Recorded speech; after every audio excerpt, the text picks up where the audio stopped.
یکاد البرق یخطف ابصارہم، قریب ہے کہ بجلی ان کی نگاہوں کو لے جائے، ان کی بینائی کو سلب کر لے۔ کلما اضاء لہم، لیکن ہوتا کیا ہے، جب ذرا روشنی ہوئی تو چل لیے۔ مشوا فیہ، بجلی چمکی، کچھ نظر آ گیا دائیں بائیں تو کچھ تھوڑا سا چل لیے۔ وَإِذَا أَظْلَمَ عَلَيْهِمْ، اور جب تاریکی ان پر طاری ہو گئی، قاموا، کھڑے کے کھڑے رہ گئے۔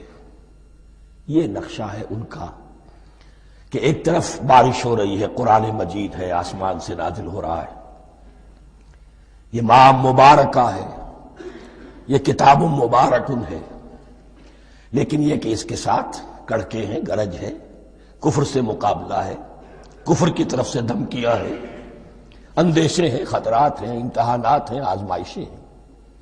ذرا کہیں حالات کچھ بہتر ہوئے، کچھ جسے بریدنگ سپیس کہتے ہیں ملی، تو تھوڑا سا چل لیے، ہم بھی مسلمان ہیں، کوئی خاص موقع نہیں ہے، کسی جنگ کے لیے بلایا نہیں جا رہا ہے، تو بڑھ چڑھ کے باتیں کر رہے ہیں، اپنے ایمان کا اظہار بھی کر رہے ہیں۔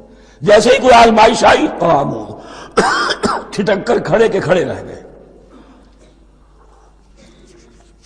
وَلَوْ شَاءَ اللَّهُ لَذَهَبَ بِسَمْعِهِمْ وَأَبْصَارِهِمْ، اللہ چاہتا تو ان کی سماعت اور بصارت کو بھی سلب کر لیتا، لیکن اللہ کا قانون یہی ہے، جو جہاں رہنا چاہے اس نے آزادی ارادہ دی ہے انسان کو۔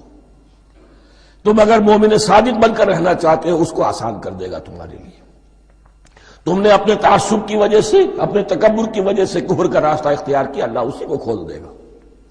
تم بیچ میں لٹکنا چاہتے ہو، لٹکتے رہو، اللہ تعالیٰ جو ہے جبرن کسی کو نہ حق پہ لائے گا، نہ جبرن کسی کو باطل پر لے کر جائے گا۔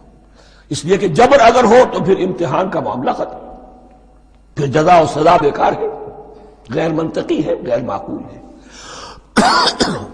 ان اللہ علی کل شیء قدیر، یقیناً اللہ تعالیٰ ہر چیز پر قادر ہے۔ یہ دو رکوع اس اعتبار سے کہ انسانی شخصیتوں کا سمجھنا، اور جیسا کہ میں نے عرض کیا، تعویل عام ذہن میں رکھیے، جب بھی کبھی کوئی دعوت حق اٹھے گی، اگر وہ واقعتاً کل کے کل حق کی دعوت ہے اور اس میں انقلابی رنگ ہے کہ باطل سے پنجہ آزمائی کرنی ہے، باطل کو نیچا دکھانا ہے، حق کا غلبہ کرنا ہے، تو یہ تین قسم کے افراد لازماً ہمیشہ وجود میں آ جائیں۔ ان کو پہچاننا، ان کے کردار کی جو اصل جو اس کے پیچھے پس منظر ہے، اس کو جاننا بہت ضروری ہے۔ میں وقفہ کر رہا ہوں ذرا۔ الرحمن الرحیم